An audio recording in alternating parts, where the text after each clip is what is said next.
हाय पिला माने welcome to RK tutorial point YouTube channel तुम स्वागत करुच्ची मु रमाकांत सर। आज आम आलोचना करबा जाउछे तुमर पिला माने जीव विज्ञान बहिर षष्ठ अध्याय आम पिला माने कहि पारे चैप्टर नंबर 6 जार ना होची जनन बा पिला माने रिप्रोडक्शन। ओके तो पिला माने आम आज ए चैप्टर रो किछि अति गुरुत्वपूर्ण पिला माने ऑब्जेक्टिव टाइप क्वेश्चन आंसर देखियो त पिला माने 40 टी ऑब्जेक्टिव क्वेश्चन आंसर हम भलसे आलोचना मध्य करबा। कोनोसी स्टूडेंट पिला माने पूर्व क्लास हमर प्रोवाइड सरी देखी ना चैनल पे प्लेलिस्ट अच्छी तले देख से तुम पे चाहिए प्लेलिस्ट तुम वीडियो लिंक पाई पार।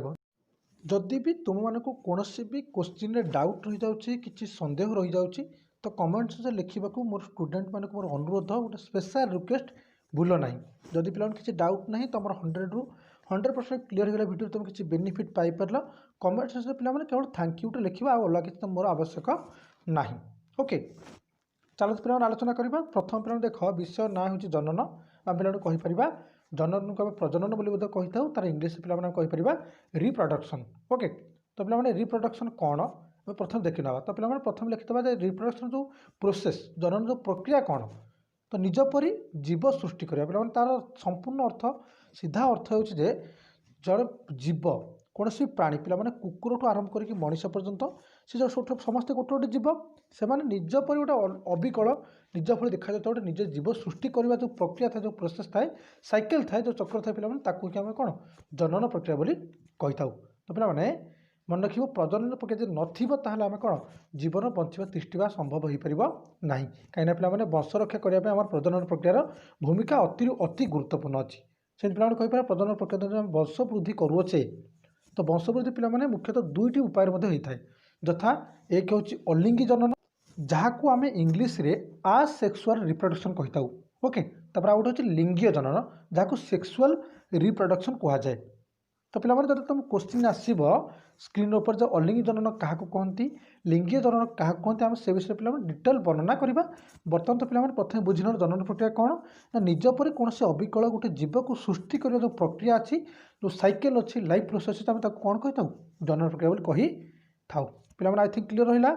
नेक्स्ट जा क्वेश्चन की देख पे क्वेश्चन कौन पचारुच्छे आमको केउटी जन्म नियंत्रण पर पुरुषंकर स्थायी पद्धति अटे पे स्थायी पद्धति कौन देख पुरुष मानकर पे जनन तंत्र जब कह जो आमर गोटे शुक्रमणि हो कि शुक्रबाह नली शुक्राशय मूत्रमार्ग और जो पे कह शिष्ण को नहीं गठित आमर कौन संपूर्ण जनन तंत्र पुरुष मानकर। तो पे पुरुष मान शरीर थी जो दुईटी शुक्रमणि अच्छी तो पे शुक्रमणि मध्य दुईटी शुक्राशय आमर थाए मानव शरीर पे तापमात्रा 37 डिग्री माने सेल्सियस थी बेले तो पे शुक्रमणि जो तार जो सेल्सियस रहा जो पे उष्मता 2 डिग्री सेल्सियस पे कम थाए पे कहीपर 35 डिग्री सेल्सियस थाए। यही तापमात्रा शुक्राणु उत्पत्ति अनुकूल होता है तेणुक पे मनीष मानकर क्षमतार आसी था पे कहीपर मनीष मानकर गोटे पावर आसी था किंतु हाथी आ तिमी आदि प्राणीकर शुक्राशयटा शरीर भितर ही रही है। तो पे कहीपर पुरुष मानकर क्यों पद्धति जहाँ पे कहीपर गोटे जो परिवार जो पुरुष मानकर जो माने जन्म को नियंत्रण करवा कहीं पे जानी आम आजिका डेट्रे आजिका समय निजर जो पे डिमांड अनुसार संतान जन्म करुँच संतान बंद कर जन्म करवा पे कहीपर जो परिवार नियोजन कर पेमती गोटे प्रोसेस अच्छी गोटे प्रक्रिया अच्छी पे गोटे आम कौन पद्धति अच्छी जो पे कौन कर पुरुष मानकर जो जन्म नियंत्रण पे गोटे पद्धति अच्छी पे कहीपर भास्कोटोमी भास्कोटोमी पे जमी आमर गोटे पद्धति अच्छी पुरुष मानक से पे महिला मानक गोटे प्रोसेस अच्छी तुम क्वेश्चन आसो से विषय में आलोचना करनवा। ओके नेक्स्ट क्वेश्चन देखा पे क्वेश्चन नंबर 3 तुम स्क्रीन पर देख उभय केशर और फलिका थिबा एक फूलर नाम लिख पे केशर फलिका पे जमी कहीपर फूलर जो डेम्फ थाए जमी पाखुड़ा थाए सेमती पे केशर फलिका गोटे फूलर अंग। तो पे उभय केशर थी और फलिका थिबा गोटे फूलर नाम जो लिखा पे मंदार लिखले चलो सोरिष तुम आंसर हो पार किसी भी डाउट रखार ना।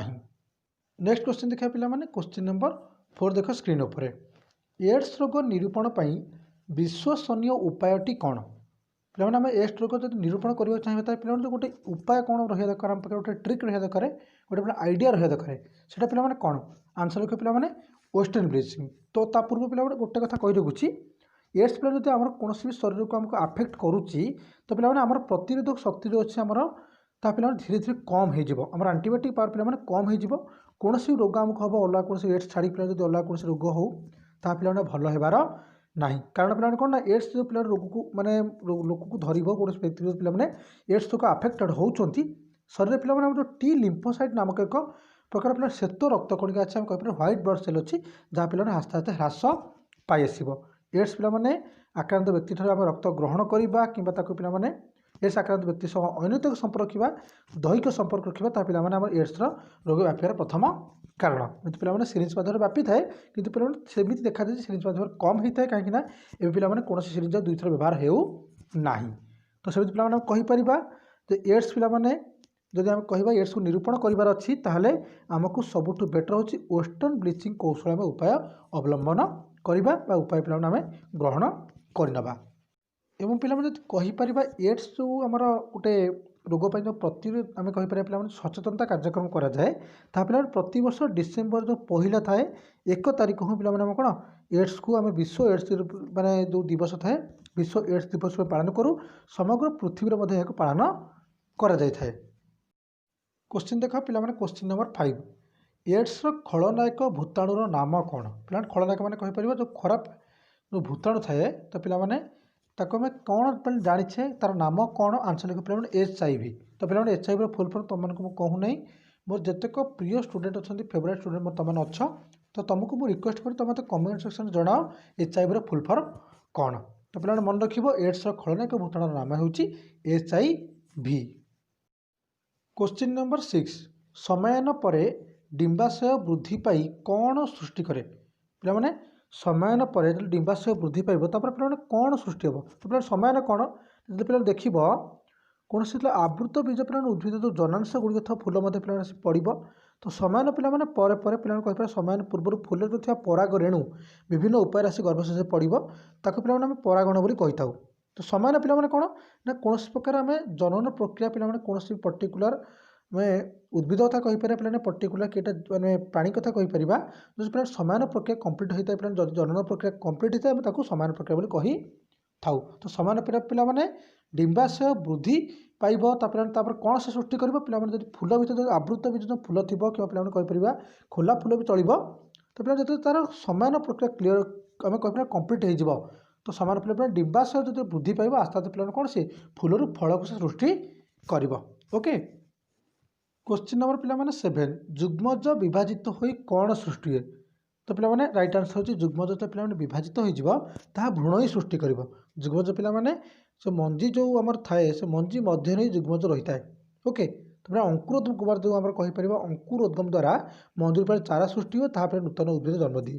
तो सीधा कथा पिलाମାନେ जुग्मज आमर भ्रूण ही सृष्टि करें पिलाମାନେ जुग्मज आमर मंजी मध्य निजे रही है।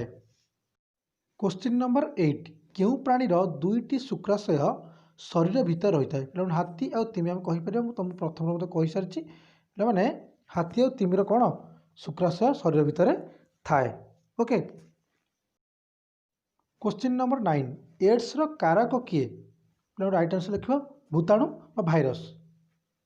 गोटे पिला छोटिया प्रश्न तुम पचार अच्छी एड्स रो फुल फॉर्म कौन? पिला जो लिखा एड्स ए डर हलदिया पिला स दि जाए एड्स ता पिला गोटे इंग्लीश गोटे आब्रिविएशन कहीपर AIDS एड्स पिला फुल फॉर्म कौन तुम मत कमेंट सेक्शन में लिख और HIV फुल फॉर्म पिला तुमको पचार तुम ताको कमेंट सेक्शन लिखा को अनुरोध करुच्ची। ओके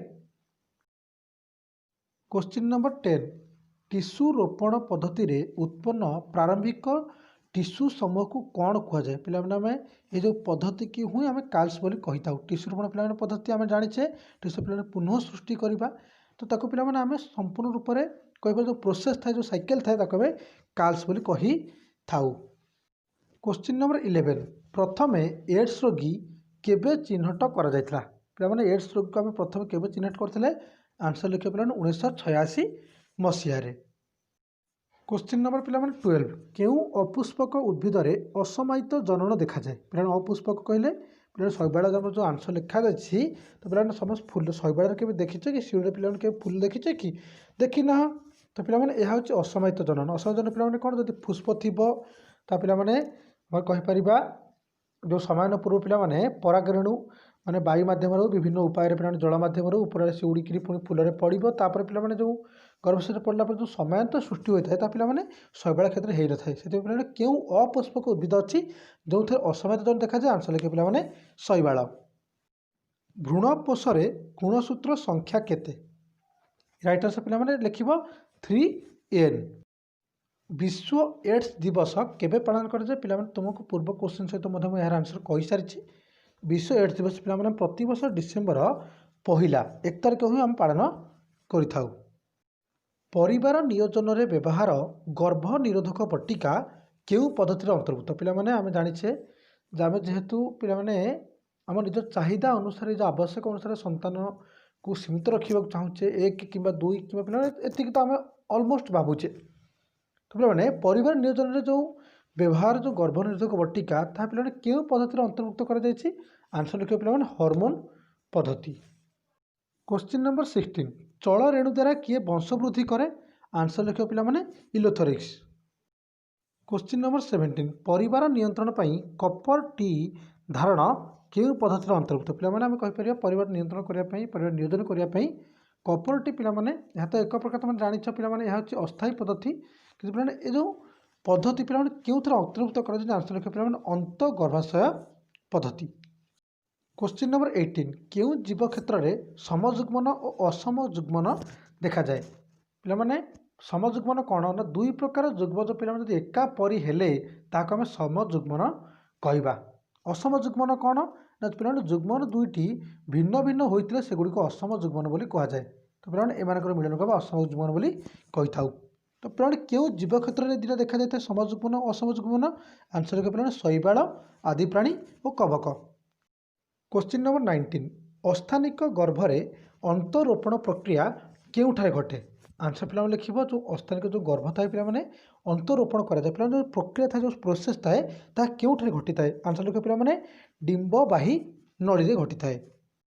क्वेश्चन नंबर 20 साधारणतः स्त्री जनन तंत्र रे केउ स्थान रे समायन घटी थाए आंसर लिख पे डिंबवाही नली रे आमर कहीपर साधारणतः स्त्रीकर पे जनन जो तंत्र थाए से स्थान ही कौन समायन घटी थाए। शुक्राणुर गुणसूत्र संख्या केते आंसर पे शुक्राणुर गुणसूत्र संख्या होची n। क्वेश्चन नंबर 22 बीजाणु केउ प्रणाली रे वंश विस्तार करे आंसर पे लिख द्विविभाजन प्रणाली रे बीजाणु वंश विस्तार करिथाए। क्वेश्चन नंबर 23 फलिकार निम्न भागरु ऊर्ध्व भाग को अंशगुड़िकर क्रम कौन पे प्रथम क्रम हो गर्भाशय द्वितीय हूँ गर्भदंड तृतीय पे गर्भ शीर्ष। क्वेश्चन नंबर 24 फूलर केउ अंशरे केवल जायक कोष मान थांती आंसर लिख पे फुकेश्वर चक्र और फलिका चक्र पाखे पे कहीपर से जो अंश थाए जो पार्ट थाए से भाग में केवल जायक कोष मैंने रही था। क्वेश्चन नंबर 25 परिवेश अनुसार केउ कवकटी उभय चल रेणु और अचल रेणु सृष्टि करें आंसर लिखे पे पाइथियम पाइथियम पे परिवेश अनुसार चल रेणु और अचल रेणु सृष्टि करें। क्वेश्चन नंबर 26 साधारणतः ईस्ट केउ प्रक्रिया रे वंश विस्तार करे पे आंसर लिख कलिकन प्रक्रिया कलिकन पे कहीपर कोरकोद्गम आमर पे बाह्य कोरकोद्गम कहार द्वारा होता है पे हाइड्रा द्वारा होता है अनुकूल परिवेश किंतु पे अंत कोरकोद्गम क्या द्वारा होता है स्पंज द्वारा होता है ताहा पे प्रतिकूल परिवेश मिसी कहीपर पे एपरी घटी थाए। क्वेश्चन नंबर 27 समायन पर केउ अवस्था गर्भाशय कांथरे भ्रूण लगी रही है आंसर के पे अंतरोपण जो पे कहीपर अंतरोपण अवस्था गर्भाशय कांथरे भ्रूण लगी रही है। क्वेश्चन नंबर 28 मियोसिस रे गोटे मातृकोषरु केतोटी अपत्य कोष जात हुए पे आंसर लिख 4टी से कहीपर अर्ध विभाजन पे अर्ध विभाजन द्वारा कहीपर गोटे मातृकोषरु 4टी अपत्य कोष सृष्टि हुए किंतु पे सम विभाजन जो तो गोटे मातृकोष पे 2टी अपत्य कोष सृष्टि हो पार। ओके क्वेश्चन नंबर 29 पुजुग्मक सह केउटीर मिलन घटी भ्रूण पे भ्रूणपोष न्यष्टि गठित हुए आंसर लिखले पे द्वितीयक न्यष्टि। तो पे पुजुग्मक स्त्री जुग्म जाने आलोचना कर सारी तो पे जो मिलन हम तो भ्रूणपोष पे न्यष्टि गठित हो क्यों जगार केउठी द्वितीयक न्यष्टि ठारे। ओके पे क्वेश्चन नंबर 30 केउ उपावस्था आपुंजन हुए पे केउ उपावस्था आपुंजन होता है आंसर लिखे पे जाइगोटिन जाइगोटिन पे एमती अवस्था से पे कौन आपुंजन प्रक्रिया हो थाए। क्वेश्चन नंबर 31 जुग्मज विभाजित होई कौन सृष्टि करे पिला माने जुग्मज जो विभाजित हो तो पिला माने जो मन रखिबो जुग्मज पिला भ्रूण सृष्टि हेबो पिला माने जुग्मज ही मंजी मध्य रही थाए तो जुग्मज पिला माने विभाजित होई कौन सृष्टि करिवो भ्रूण सृष्टि करिवो।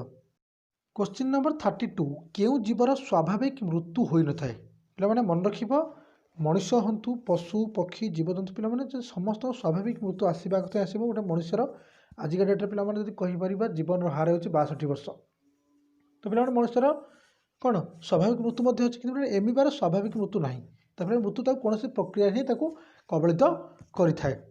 आंसर के पिला माने कोन एमिबा एमिबा पिला माने एमिति जीव जहार स्वाभाविक मृत्यु न थाए। क्वेश्चन नंबर 33 शुक्राणुर पिला माने कहि पारे शुक्राणुर अग्रभाग रे कोन थाए आंसर लिखे पिला माने एक्रोजोम शुक्राणुर अग्रभाग रे एक्रोजोम रही थाए।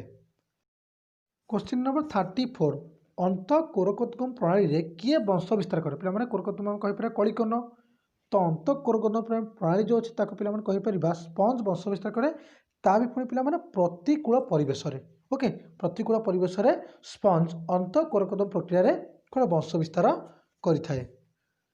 क्वेश्चन नंबर 35 गर्भाशयर केउठारे परिपक्व डिंबाणु रही थाए आंसर पिला माने लिखिबा ग्राफी एंड फॉलिकल ठारे कोन हमर पिला माने गर्भाशयर पिला जो डिंबाणु थाए ता पिला माने ग्राफी एंड फॉलिकल जगह रे रही थाए।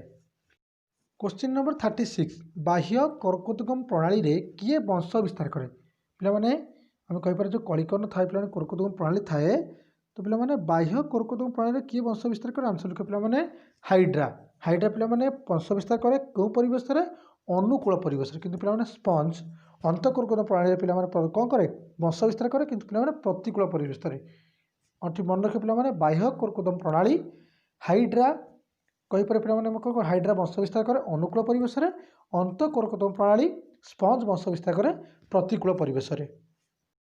क्वेश्चन नंबर 37 प्राथमिक शुक्राणु कोषरु शुक्राणु सृष्टि होगा पर्यंत अवधि को केउ अवस्था कह जाए प्राथमिक शुक्राणु कोषरु शुक्राणु सृष्टि होगा पर्यंत जो अवधि थाए पिला जो पीरियड थाए समय काल थाए ताको पिला केउ अवस्था कह जाए आंसर लिखे पिला परिपक्वन प्रावस्था। क्वेश्चन नंबर 38 केउ सपुष्पक उद्भिद रे अनिषेक जनन देखा जाए पिला माने कहि परिबा आंसर लिखिबो कदली पिजुली आउ अंगुरु।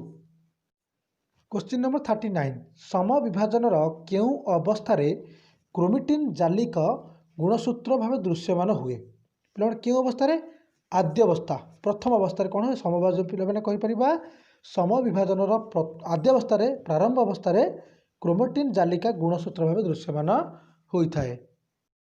क्वेश्चन नंबर 40 सबु प्रकार प्राणी और उद्भिद रे देखा जाउथिबा जुग्मन को कौन कह जाए सॉरी पिला स्पेलिंग मिस्टेक अच्छी कान लिखा जाए कि पिला कौन कह जाए आंसर लिखे पिला डिंब जुग्मन ओके कौन कह जाए पिला माने डिंब जुग्मन पिला डिंब जुग्मन कौन गोटे कथा पिला पॉइंट मन रख डिंब जुग्मन पिला माने कौन ना शैवाल हो कौन से आदि प्राणी कबक ताको छाड़ी पिला माने अन्य सबु उद्भिद और प्राणी रे देखा जाता पिला माने असम जुग्मन को डिंब जुग्मन कह जाए पिला कह पारे असम जुग्मन को डिंब जुग्मन कह जाए मन रखिल तो पिला डिंब जुग्मन आमर सब प्रकार प्राणी और उद्भिद रे देखा जाता जुग्मन को कौन कह जाए पिला माने डिंब जुग्मन कह जाए ओके क्या छाड़ी शैवाल कबक और आदि प्राणी को छाड़ी ओके पिला माने देख पिला माने जो 40 क्वेश्चन आम आलोचना कले सहित पिला माने किछि ब्रीफ नोट तुमको दे देकी चली जब पिला तो दिथर वीडियो को देखी दो तुम 90% क्लीयर जब हो जाऊँगी यही चैप्टर पिला माने आंसर क्वेश्चन आंसर जो आम डिस्कसन करें तुम पिला 40 आउट ऑफ 40 मन रखुच 2 ରୁ 3 मार्क कि 3 ରୁ 4 मार्क पिला तुम एग्जाम पक्का हो गला सियोर हो गला जदि किसी डाउट रही है मत कमेंट सेक्शन लिख जदि पिला किसी डाउट नहीं तुम क्वेश्चन आंसर संपूर्ण पिला क्लीयर है ताले मत पिला गोटे कमेंट सेक्शन थैंक यू लिख मुझे पिला जानी तुम बेनिफिट पाइपर क्लास पिला एंड करवा बहुत बहुत धन्यवाद पिला।